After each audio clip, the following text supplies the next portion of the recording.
What's up guys, welcome back to the channel. In this tutorial series we are going to build a modern mega menu using HTML, CSS, JavaScript, PHP and MySQL. In the first part I will show you how to set up XAMPP server, create a project folder, organize the project structure and connect to the database. So let's get started. Alright, so first of all we have to start our XAMPP server, make sure our Apache and MySQL server is running.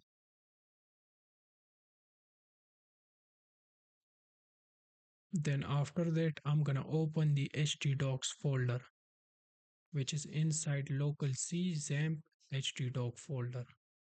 Here we will be creating our project folder.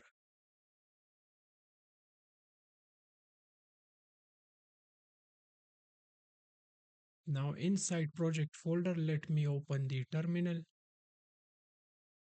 and let's open the VS Code. So now we have opened our project inside VS Code. Next, let me create a project structure real quick. So I'm gonna fast forward this section.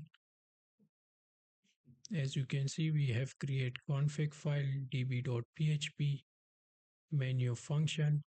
We create a directory API and public folder. We also have a template. We also create render menu file. Now inside API, let's create menu. In public, we will add CSS and JavaScript.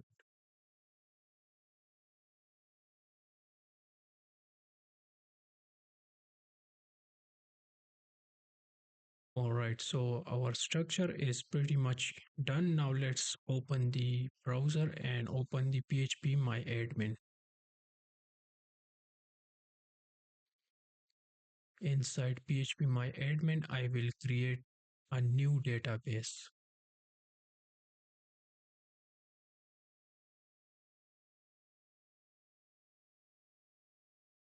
Then let's create this. Inside database, we need to create our table. So I'm gonna go to SQL and I have already created our query for our table, and I will provide a link in the description so you can get the source code and the database structure from there. Now let's create that. As you can see, we have a complete mega menu table. Now let's add some data inside this table.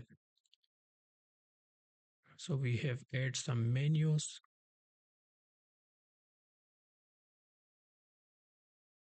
And now we have a small menu inside our database. Next, we will connect our database to our PHP. So let me close all the file from here and let me make this bigger so you can see that clearly. Inside the config.php, we store our project settings, mainly the database connection. Instead of hard coding the host database name, username, and password in different files, we keep them here in one place.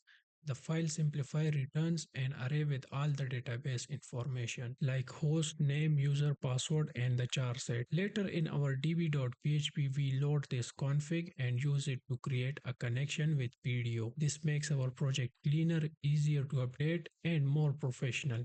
Next, inside db.php file, we first load the configuration from config.php. Then we create a DSN string which stands for data source name. This string contains the database host, the database name, and the character set. It is basically the full address PHP needs to know how to connect our MySQL database. After defining the DSN, we create an option variable array for PDO. These options control how the database connection behave. We set error mode to exception so that any database error will throw a clear exception. Next, we set the default fetch mode to associate, which means result will be returned as associative arrays. Finally, we disable emulate prepare for better security and performance.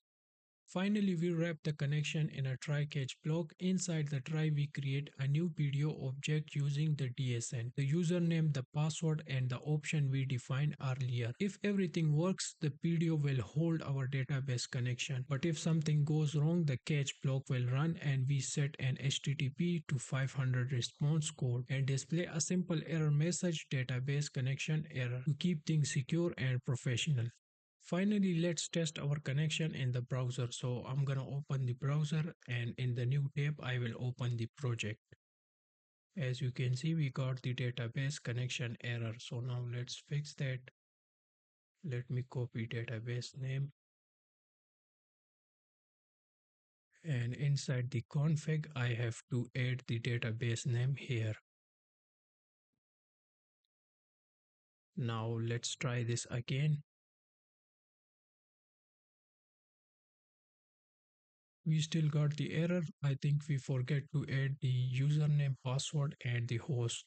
So let's add that as well. By default, the username will be root, the password will be empty, and the host will be localhost.